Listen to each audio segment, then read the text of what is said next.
Alrighty, so we are Daniel, lesson 8, chapter 6.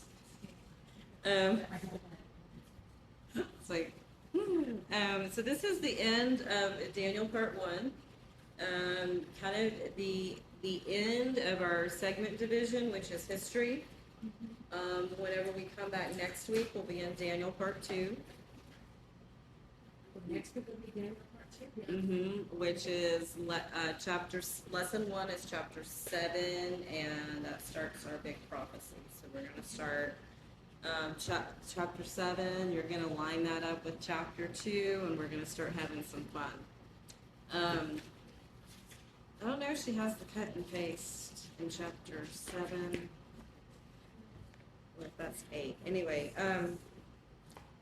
so Daniel chapter 6. So when we left off in chapter 5, Darius had taken the kingdom. The Medes and the Persians had conquered the Babylonians, and Darius has the kingdom now. So it seemed good to Darius to appoint 120 satraps over the kingdom, that they would be in charge of the whole kingdom, and over them 3 commissioners, of whom Daniel was one, that these satraps might be accountable to them, and that the king might not suffer loss. Then this Daniel began distinguishing himself among the commissioners and satraps because he possessed an extraordinary spirit, and the king planned to appoint him over the entire kingdom. Then the commissioners and the satraps began trying to find a ground of accusation against Daniel in regard to government affairs, but they could find no ground of accusation or evidence of corruption, inasmuch as he was faithful and no negligence or corruption was to be found in him.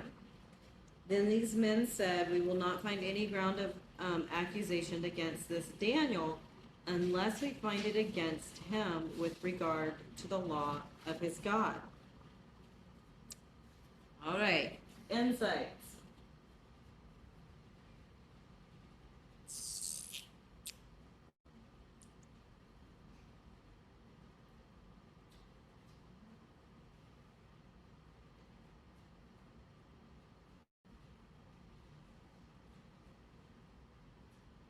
They're jealous and they want to take them out. Yeah. They didn't get the position. Yep. It's So, here we go. interesting. They're using his Hebrew name now instead of his pagan name.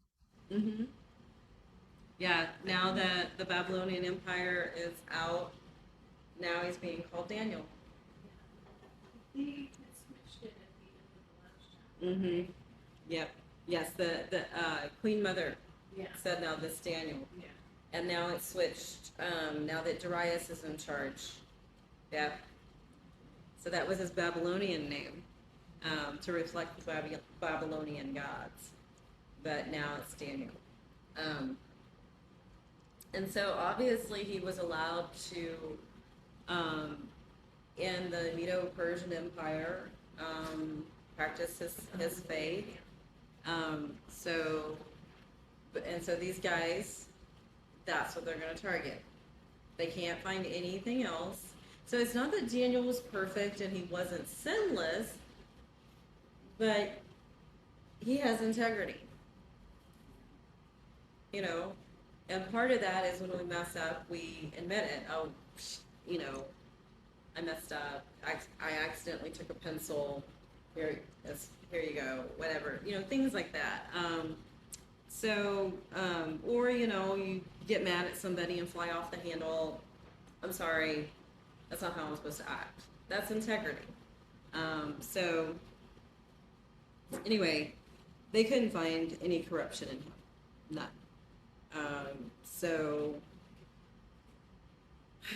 Yeah, the only thing they can come up with is the law of his God, his faith.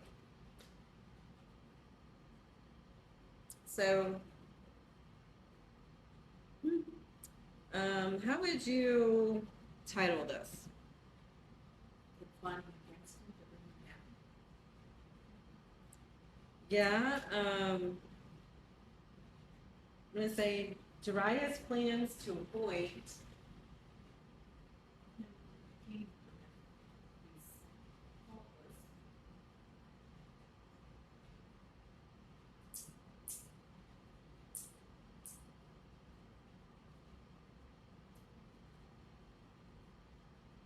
the appointees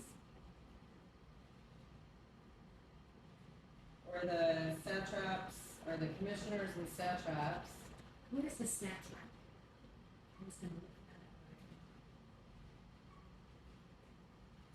Gloria, did you look that up? The difference between a commissioner and a satrap? I used to know it.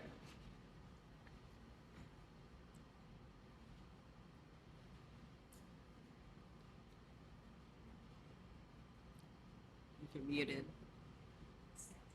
I didn't look it up, but I mean, from this, I mean, we see the commissioners are above the satraps, Uh-huh. so. Yeah. Yeah, I mean, I think it might be in that book The Most High God, if I remember right. Well, it's not on the internet. Yes, acting as a vice ruler, significant autonomy while collecting taxes. Yeah. So yeah, they were under the So he's, So they had we had the three commissioners, and then we had the satraps, and so he was going to elevate Daniel over the kingdom. So we had the three. so it's like a government. Yeah. So 120 satraps. And then it says, and over them three commissioners. So they were over these guys. So it's just showing basically how they're gonna advance him from being, so they're gonna nothing to. They're gonna put Daniel over all of them. Yeah. You You know, know, plans to appoint Daniel over the commissioner and satraps. Yeah. Yep. Over, so there would only be, after that, there would only be two commissioners. And Lisa just looked it up, and the satraps were like tax collectors and stuff like that, kind of the administrative people. So, yeah, that's how, so these guys were upset. They got these guys upset. I mean, this is like a life lesson. You know, like, So what happens in every country? yes, it's what happens everywhere. This person got, you know, it's just like, yeah, it's like, well, I don't know. And it's always unfair, right? It's always unfair. So, yeah. You know, there was an example of this recently. I'm not going to name names, but there's a business that we do business with, and they moved the manager over to another building or whatever, to another location. And the assistant manager applied for the management. Yes, and she didn't get it. They hired somebody else. She got skipped over. From outside or from the company? Within the company, but from another location. And she was disappointed, but she didn't cause a stink. She just took it, showed up to work, and next thing you know, the lady quit. She said, I can't handle it. And then come to find out all the people and the residents at this place wrote letters to the company and said, why did you do this? She should have had the position and stuff like that. So now she's in that position. But it was one example that I have seen somebody handle themselves well during that. Even though she should have had the position. But in this instance, Daniel definitely should have the position. But Does he want it? well, you know, in chapter 5, he was like, yeah, no. But, you know, I mean, there has to be something, you know, definitely Daniel distinguishes himself. And Darius comes in, and here's Daniel, who was made third in Babylon. He doesn't kill him. And he appoints him as one of the three commissioners, and then he's going to put him over all the kingdom. So, it's just a real, there's so much application. I mean, here's Daniel. He was taken as a youth into Babylon, which was a very horrible place. I mean, he could have gone awry. He could have just fallen into what everybody else was doing, but he didn't. He stuck with God. And he saw things through God's economy. Even though this was a bad situation for him in many ways, as far as being taken captive and things like that, and probably being made a eunuch, he still looked at Nebuchadnezzar as the mission field. And he still was just like, okay, this is my circumstances. And he understood the circumstances. He understood why they were being taken into captivity. But also you look at how God preserved him through all this, and how God used him, and how God promoted him. So when we're in the concentration camp, the FEMA camps, the concentration camps, right? What are we going to do? Because we have to look at it as this is part of walking down God's timeline. We can pray for fleas. We're preserved. Yeah. But we have to lean in and continue. Right. And And- love. Exactly. There's going to be the mission field. There's going to be the believers that aren't as strong, that are going to just, and then there's going to be people who don't even believe, and that's going to be up to us who are stronger to help, just like Daniel. He was strong in his faith. So he has these guys. We see what jealousy can do. So they're going to go after his faith. That's going to be the problem. So I just have Darius plans to appoint the commissioners and satraps.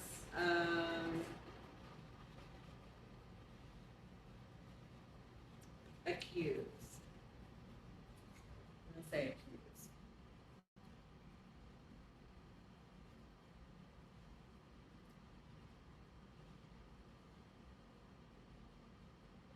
And why not? So with precepts, you want to find words from the text. If I were doing this just on my own, I'd be like, Darius plans to appoint Daniel over the kingdom, and the plotters plot. I call them the plotters, but it's because that's what they were. Plotters plot. Yeah, I mean that's what they were doing, but you always want to take from the text to really get it down as to what's going on. So then these commissioners and satraps came by agreement to the king and spoke to him as follows. King Darius, live forever. All the commissioners of the kingdom, the prefects and the satraps and the high officials and the governors have consulted together that the king should establish a statute and enforce an injunction that anyone who makes petition to any god or man besides you, O king, for 30 days shall be cast into the lion's den. Now, O king, establish the injunction and sign the document so that it may not be changed according to the law of the Medes and the Persians, which may not be revoked. Therefore, King Darius signed the document. That is the injunction.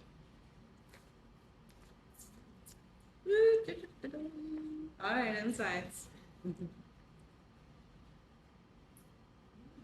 happy now, because people worship. Yeah,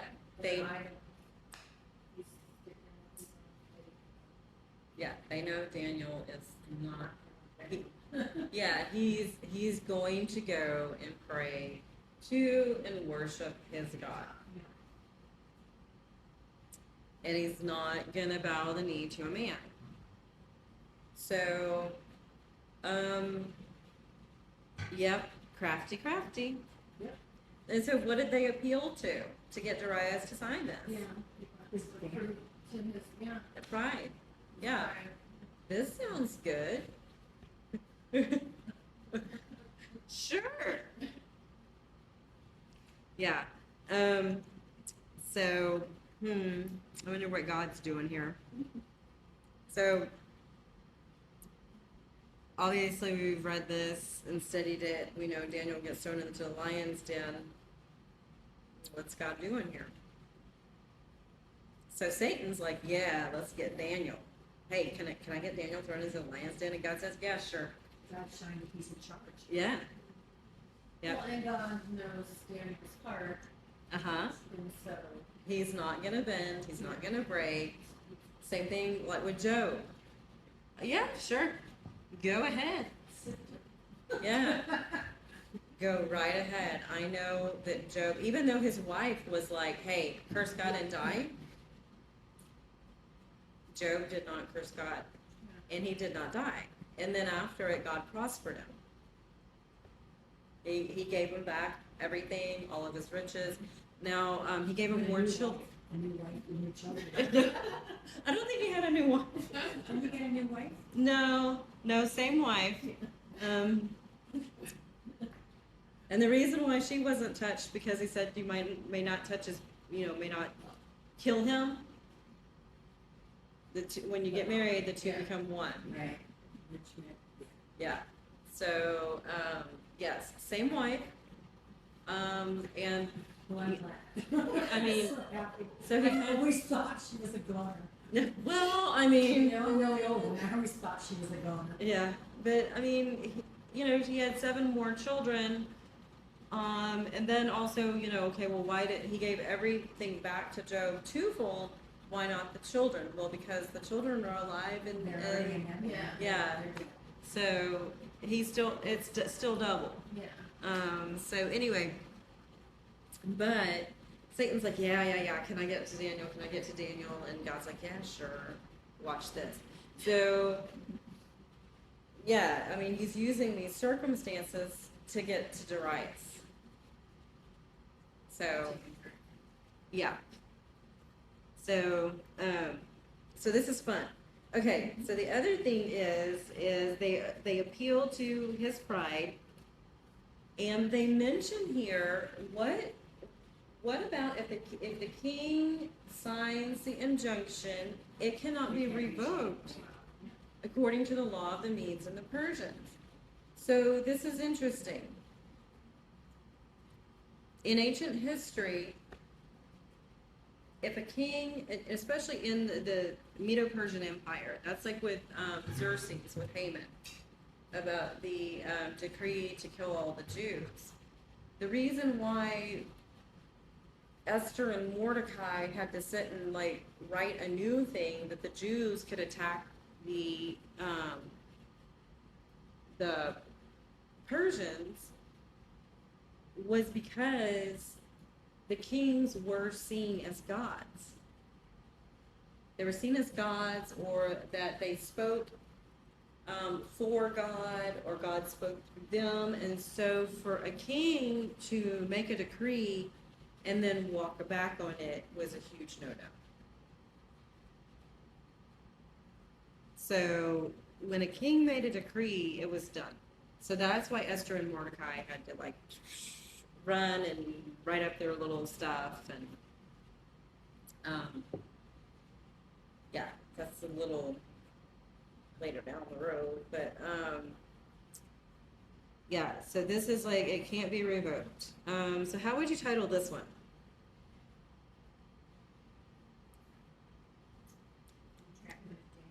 Commissioners and satraps set him with Darius' approval, Darius' Yeah, so yes, Darius. I know. That's what I was calling her at first. It's actually, they called it an injunction here.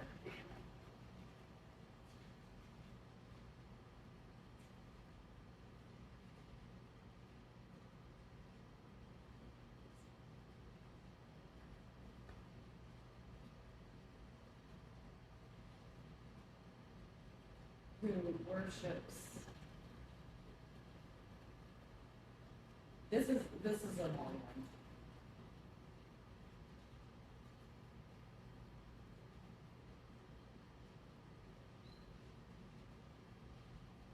So he signs an injunction to throw anyone who worships anyone but him into the lion's This is not somewhere you would want to go.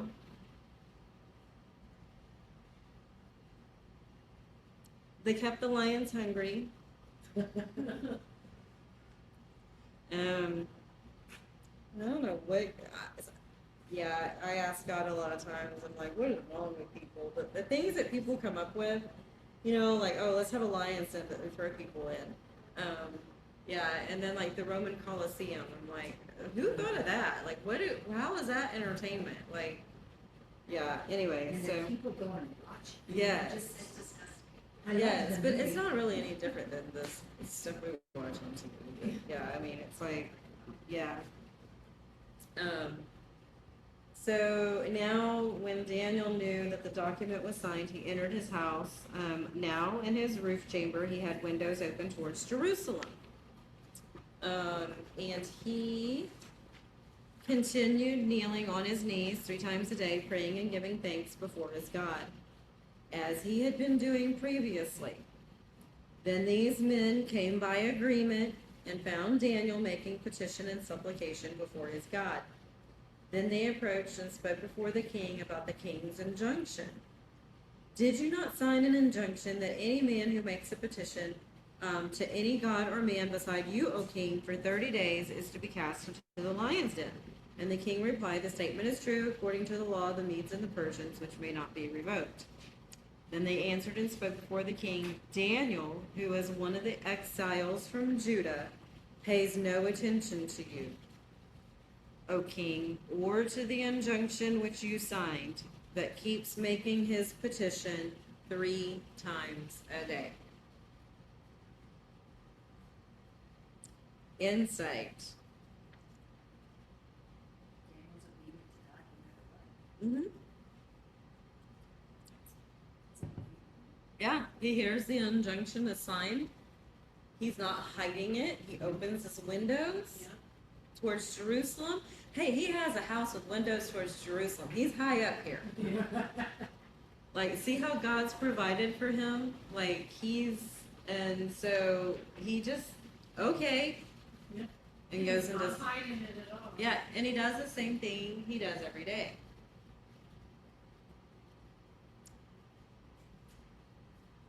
And this just came to mind. I remember in one of Barak's prophecy updates, him talking about how people kind of put off coming to Christ or living for Christ, and are saying, like, oh, I'll do that later. And it's like, if you can't live for Christ now, if you can't come to Christ now, what makes you think you're going to do it in the 7-year tribulation when somebody's saying they're going to chop off your head? Yeah. Like, I was like, oh, good point. So, I mean, this is a man with a faithful life that he just every day, he gives thanks, he prays to God. And whenever he hears about this, it's like, well, we're just doing the same thing. This is what we're doing. Because his God is more important to him than the world.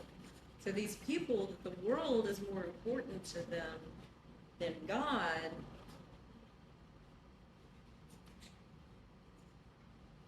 Might want to think about that. Just saying.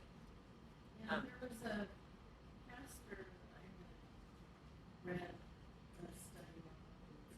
He kind of the same thing, but a little bit different. One of the things he touched on was like, he was kind of surrounding baptism and stuff, like people who are like, oh, well, you don't have to be baptized or whatever. He said, he kind of made the analogy of, it's like, accepting to be on a team or not wanting to be on a team, or wanting to be on a team, but you're not going to wear the uniform. It's like, it doesn't work. It doesn't work like that. And I just thought, well, that's kind of ridiculous. Like, I've never heard that. Like yeah. But it's like, you're a fan of this team, or even just being a fan, and you get all the fandom gear and whatever, but you're not going to, with Christ, Yeah. it's going to be this secret, private to yourself. Yeah. Yeah, and I mean, I've heard it, as far as obedience and stuff like that. But the water baptism is different than baptism with the Holy Spirit. Yeah, I mean, I was baptized at age 4, Yeah. you know, so I haven't been water baptized as an adult, but I know I'm baptized in the Holy Oh. Spirit, or else I wouldn't be doing this. Like, yeah, this just came on. So yeah, I mean, I wasn't a studier, I wasn't anything. I was just kind of like, yeah, I'll listen in class and I'll try to pass the test. I just wasn't interested in sitting with anything. But anyway, so here we are. So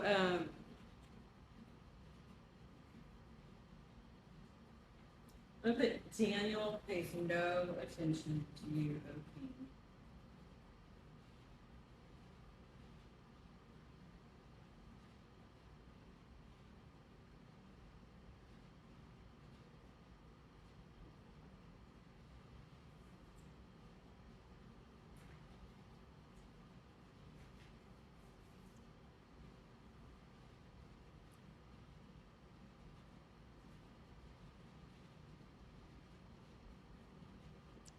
So then, as soon as the king heard this statement, he was deeply distressed and set his mind on delivering Daniel.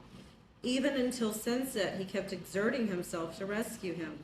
Then these men came by agreement to the king and said to the king, "Recognize, O king, that it is the law of the Medes and the Persians that no injunction or statute which the king establishes may be changed."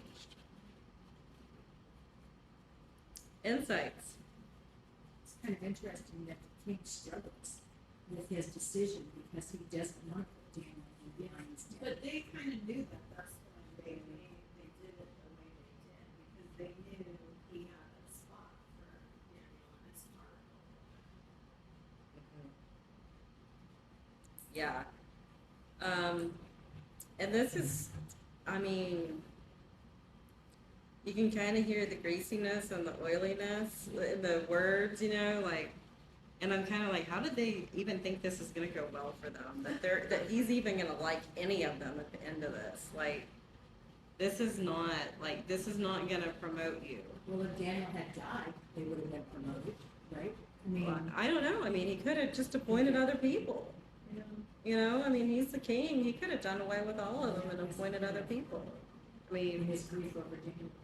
I mean, yeah, I think he's, the seed has been planted mhm. in him. Like this is, and I mean, he's distressed. He's trying to find a loophole. He can't, and they come in all. You gotta do what you gotta do. Yeah, Essentially, he was trying to. yeah. I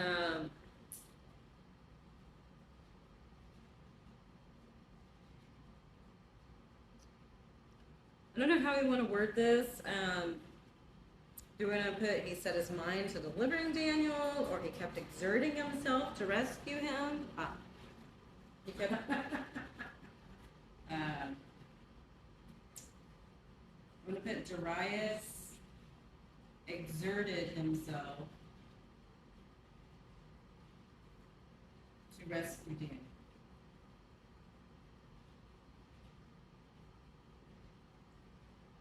I'm going to go with that one.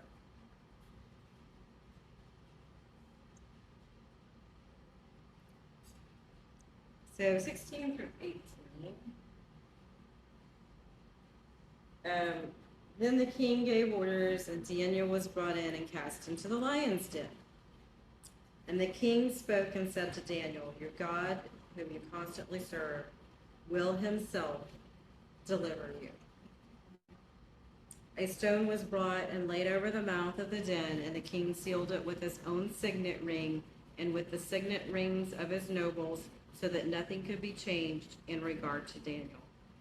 Then the king went off to his palace and spent the night fasting, and no entertainment was brought before him, and his sleep fled from him. At this time, Darius is not a full-blown believer. he still consults other gods, right? But he has respect for Daniel and what's not.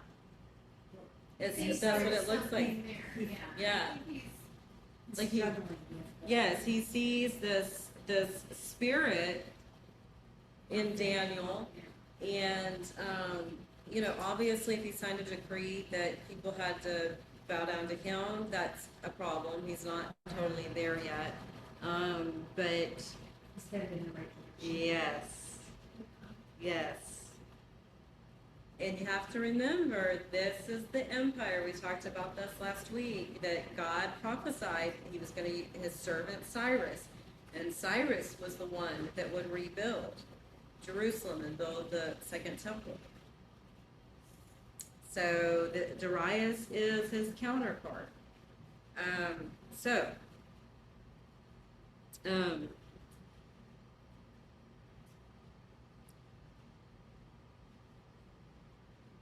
going to put, your God will deliver me.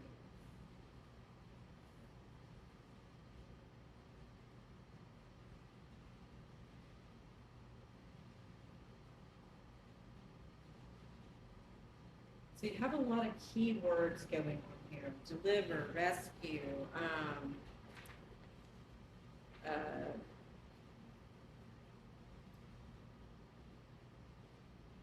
document, injunction, a lot of keywords, agreement,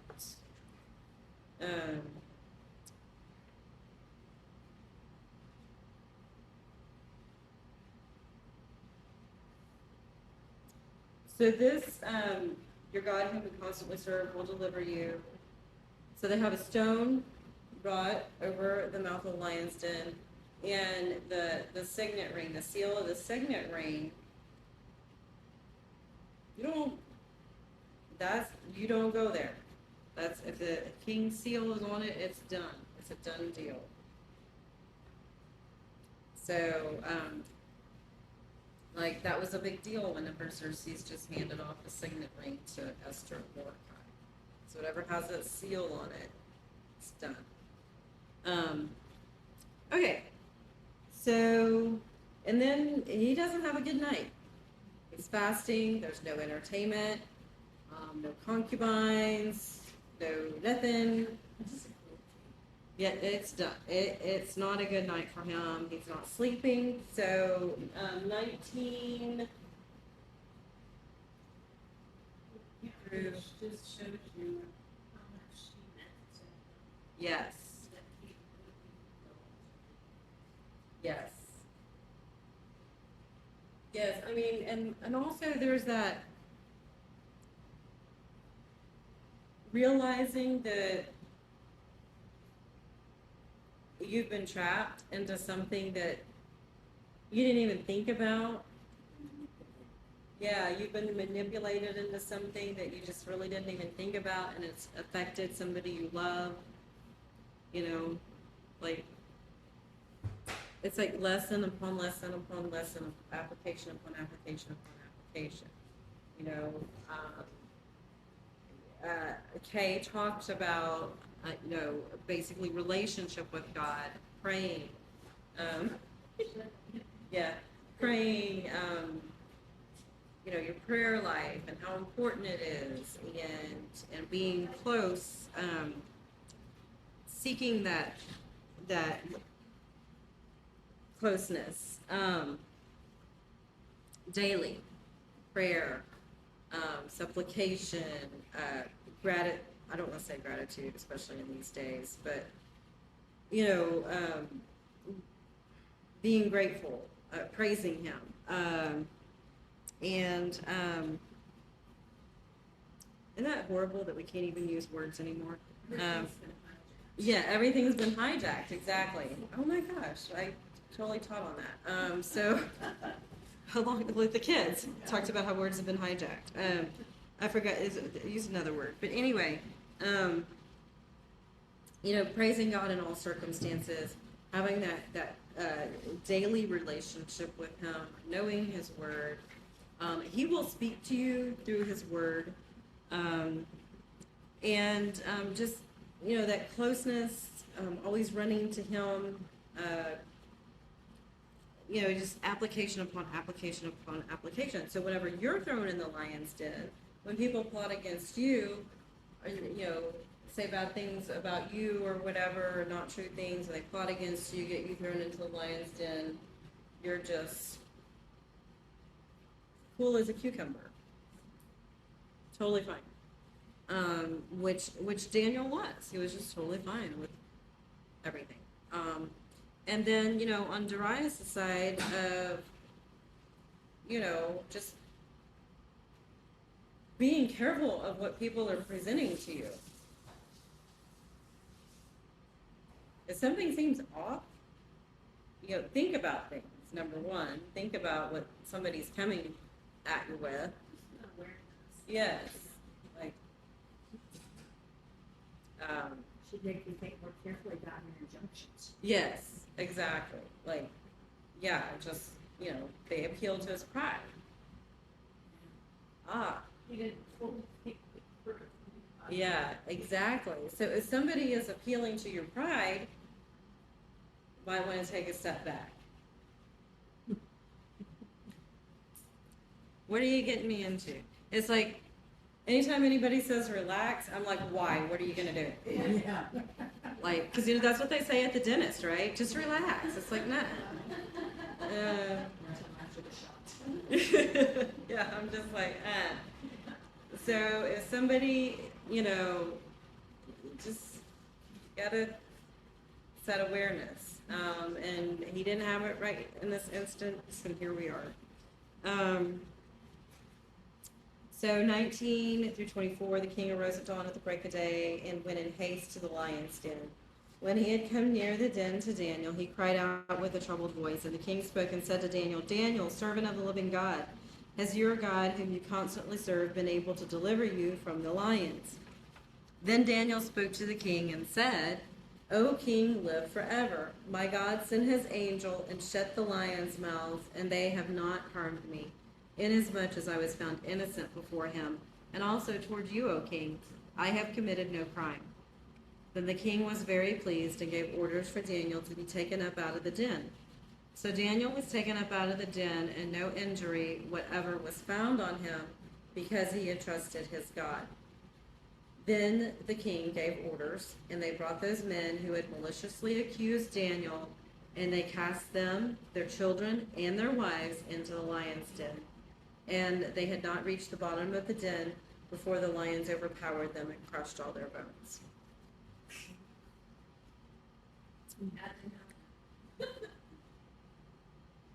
Yeah. Yeah, I mean, insights.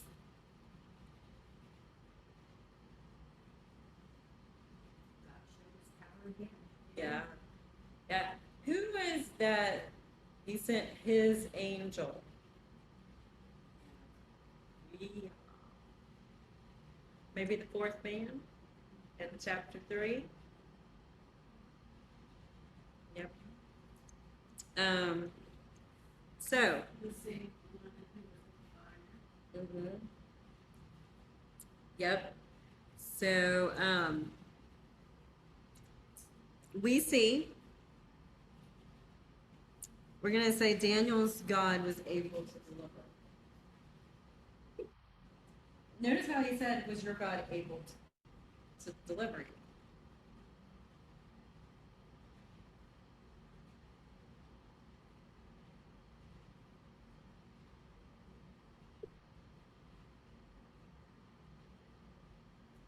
And how relieved he must have been when he heard Daniel's voice. Because, I mean, really, you think about it, I mean, he would have been guilty of Daniel's death. Yeah, I mean, he's the one that put him in there. yeah, I mean, even though, you know, he was tricked and stuff like that, I mean, still, at the end of the day, I mean, it's his fault. And so, I mean, I'm, you know, sure, it's just like, whew.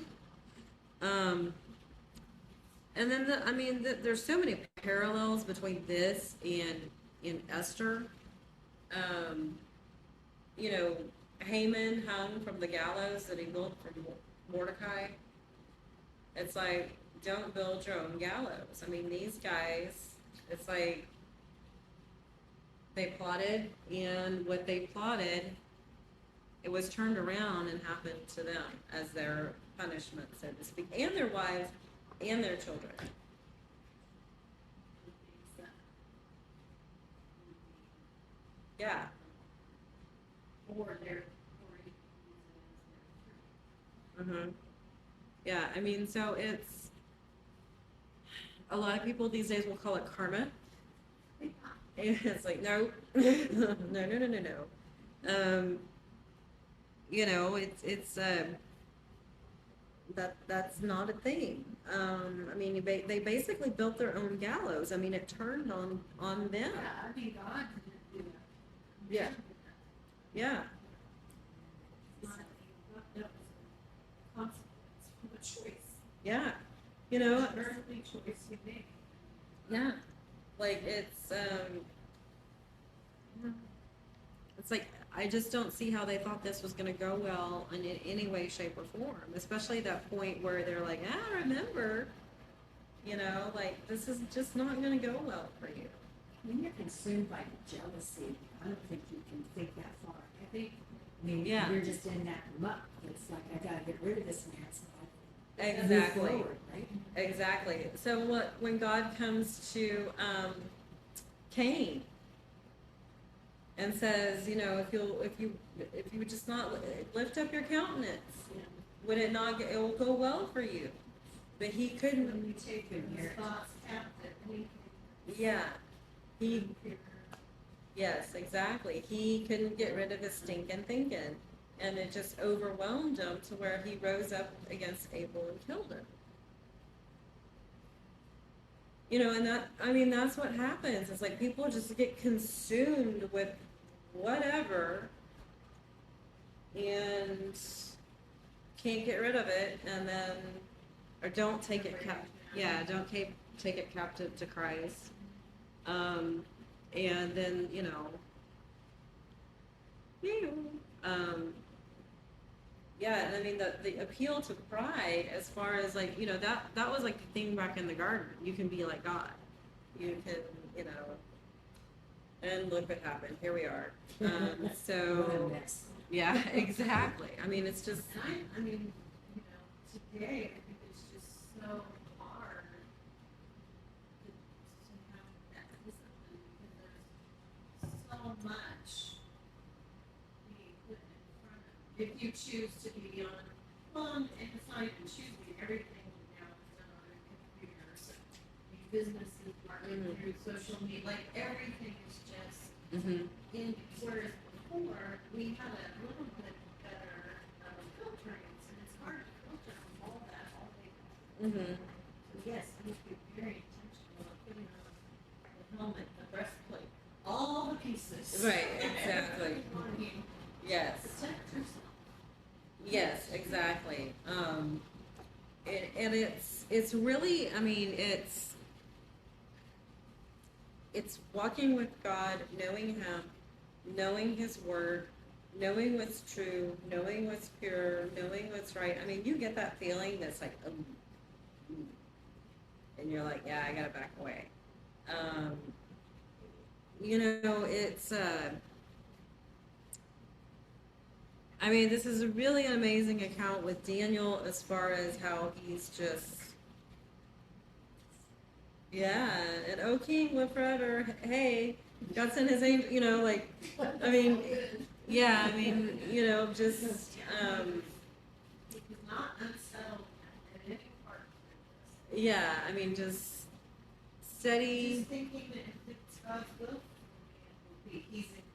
He's the creator. Exactly. God is sovereign. It is Him. It is God.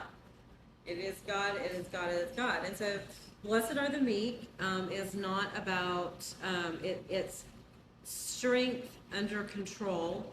It's not about being a little, you know, weak or you know, whatever. But it's strength under control, and it's accepting God's plan for your life. I'm hoping that it's not his plan for us to be a lion's den. But to know that if that is part of his plan, he's going to walk you through it. Even if you get eaten by the lion, Right. you're totally fine. You're fine. You're fine. Like, you wake up on the other side.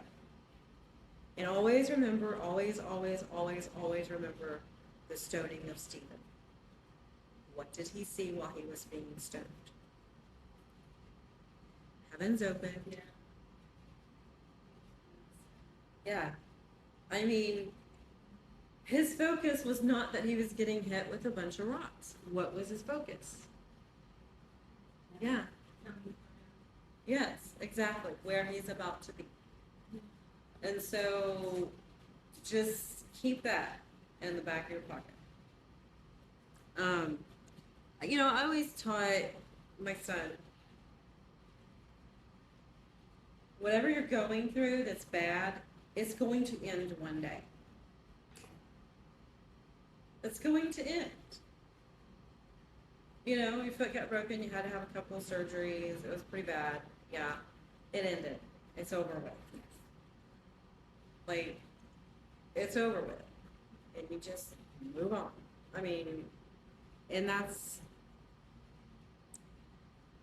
for Daniel, he knew what his end was. If this is it, this is where I'm going. He was going to go to back then it would have been the bosom of Abraham. But he knew he was where he was going. So, gosh, there was a lot in here. So, yes. Yeah. In verse 20, Mhm. that word troubled, in some translations it's lamentable, but this is the only place it's used in the Hebrew, which is significant in itself. Now, in the Aramaic versions, it's used actually 3 times. One is when Mordecai cried with a loud and bitter cry, and then another time during the Passover with Moses and Aaron. But it's to pain or to grieve, or in Aramaic it's also translated afflicted. So it's I mean, this was very troubling for him. It wasn't just a light thing. Yeah. Mhm. Yeah. Yes.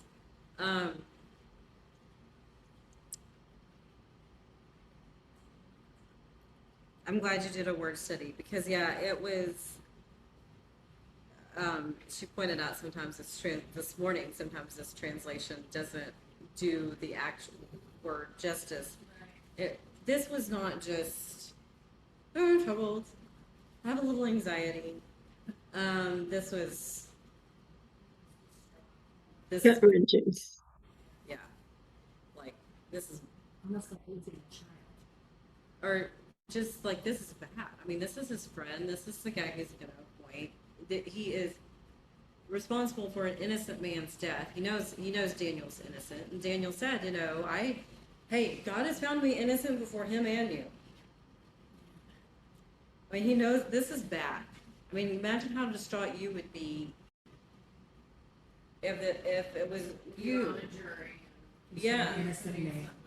exactly. I mean, you would be distraught if you knew that you did something just and got somebody sent to their death.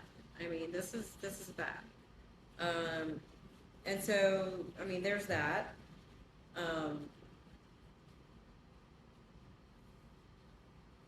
And then you see the whole other emotional reaction. That distraught turns to everybody's going in. It's kind of like whenever your kid runs away and you're like so happy that you see them and then you get mad. Yeah. This will teach you. The emotions, yeah.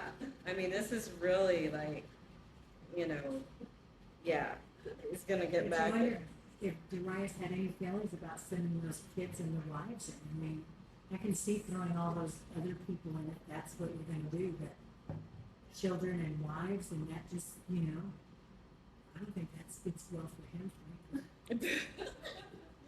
Well, it was Different era. it was a thing back then because the children could raise up later on and cause problems. Yeah. But all kids don't become their It's like, parents. Yeah. you know, the not very good friend.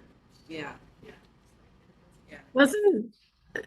Wasn't that a pagan, more of a pagan thing too? Yeah. I mean, I don't think that was a God piece of that. It was Mm-mm.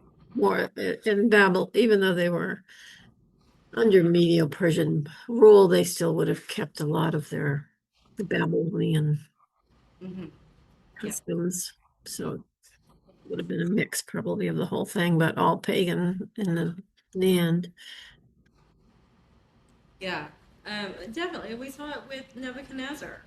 I mean, it was like your whole house is just going to be a public bathroom. Yeah. You know, so what happened with the family? It's like they were just out of the house because that person was torn limb from limb. So yeah, it was very cruel. Your pagan nations were very cruel. That's why you see everybody shaking in their boots whenever the Assyrians were coming. You don't want to know what they did, especially to the kings. Yes. Complete annihilation. They don't spare Yeah. women, children. No, it's very, yeah. So yeah, I mean, it was part of his culture. And then Gloria brought up a really good point is in ancient cultures, they would just adopt each other's stuff. Oh, you have this and you do this and you did it. Oh, and you have this god. Oh, we don't have that god. Okay, well, we'll bring it. We'll have And, him. and then they name it different names and things like that. Like, Easter, Ishtar, Oster. There's different names, and then I think she's even there's another one. I can't even remember, but it's the same person or whatever. It's not a real person, but just the same fake god. Territory gave her It's just different names. You know. Oh, yeah, we don't have. I mean, there's a book. It's called what is it called? I can't even remember now. It's pretty funny though. But yeah, it's just like oh my gosh, this is a mess. How can people even like go with this? But yeah. So Daniel's God was able to deliver. So Darius, he was not. He had to give it over to God. And his God was able to deliver. So those lions, they kept him hungry. So the fact that they didn't even touch Daniel, and you see how hungry they yeah.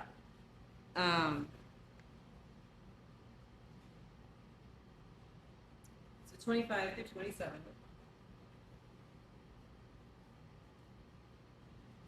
So then Darius the king wrote to all the peoples, nations, and men of every language who were living in all the land, may your peace abound. I make a decree. So first it was an injunction, now it's a decree, that in all the dominion of my kingdom, men are to fear and tremble before the God of Daniel. For he is the living God and enduring forever, and his kingdom is one which will not be destroyed, and his dominion will be forever. He delivers and rescues and performs signs and wonders in heaven and on earth, who has also delivered Daniel from the power of the lions. Well, does this mean that Darius no longer believes in other gods? He's totally, or you don't know? Sounds like he's on board. Yeah. Yeah, and I mean back in 20 where, he's cried out with a troubled voice. Mm-hmm. Yeah, it's his friend too, but I think you could see kind of earlier Mhm. on in the verse that he's kind of wanting this God to be Real. real and Uh-huh. power and Yes. do all and really Yes. have the ability to do these things. Yes. Yeah.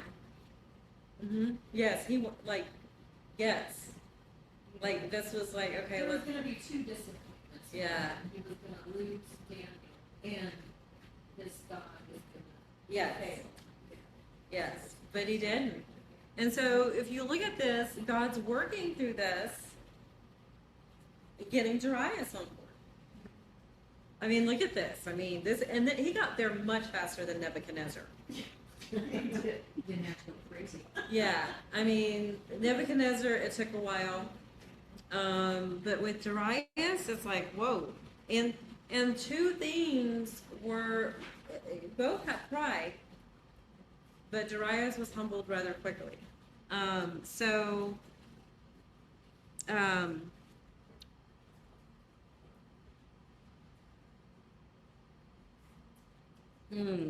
there's so much good stuff in here. I'm gonna put Darius decrees. What's the difference between a decree and an injunction? When he makes a decree, does it stand for all time? It can't be broken also? Yep. Yep, it was a decree of the king. Isn't a decree also more of like a outwardly expression of a belief or I mean, it's a little bit, it's like a legal document, but it's also kind of with a spiritual underpinning. Well, and Moral or belief. a decree has more weight as this went out to all the land. Whereas this injunction was, I mean, how will they know if all the land is bowing, or whatever? So the injunction was more local. This decree went out to all the land.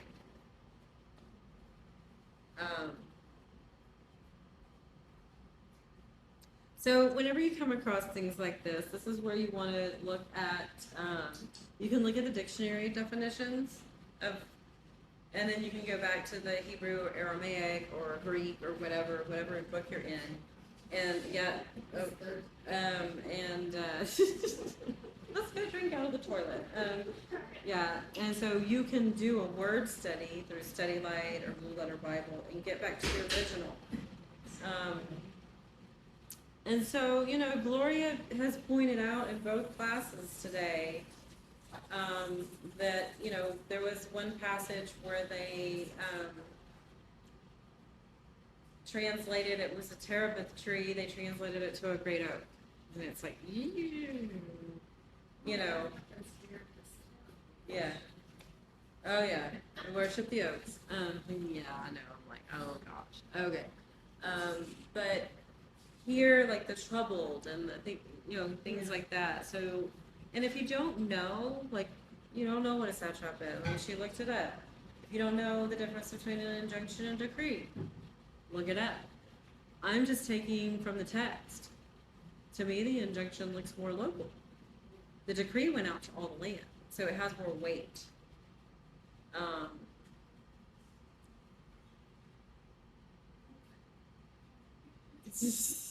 Your mommy made a decree. You can't drink out of the toilet. He's like, no, it's an injunction. So, yeah, it's local. Okay. So 28 is a standalone verse. So this Daniel enjoyed success in the reign of Darius and in the reign of Cyrus the Persian.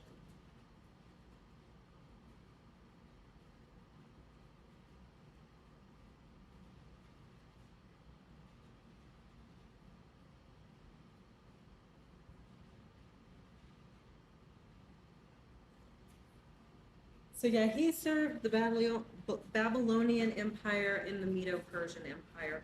And what I think is really interesting here is backing up to what we just read. When Darius is like, his kingdom endures forever. Where in the world would he have gotten that from?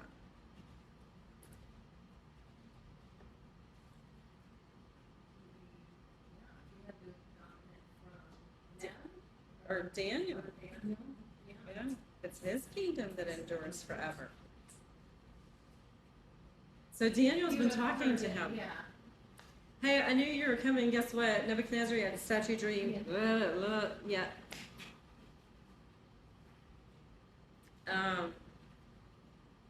So I guess that conversation didn't quite get Darius there, but this instance definitely got him here. So they included the reign of Darius and Cyrus. Medo-Persian Empire. Those are your two big guys. So anything about chapter 6 in general?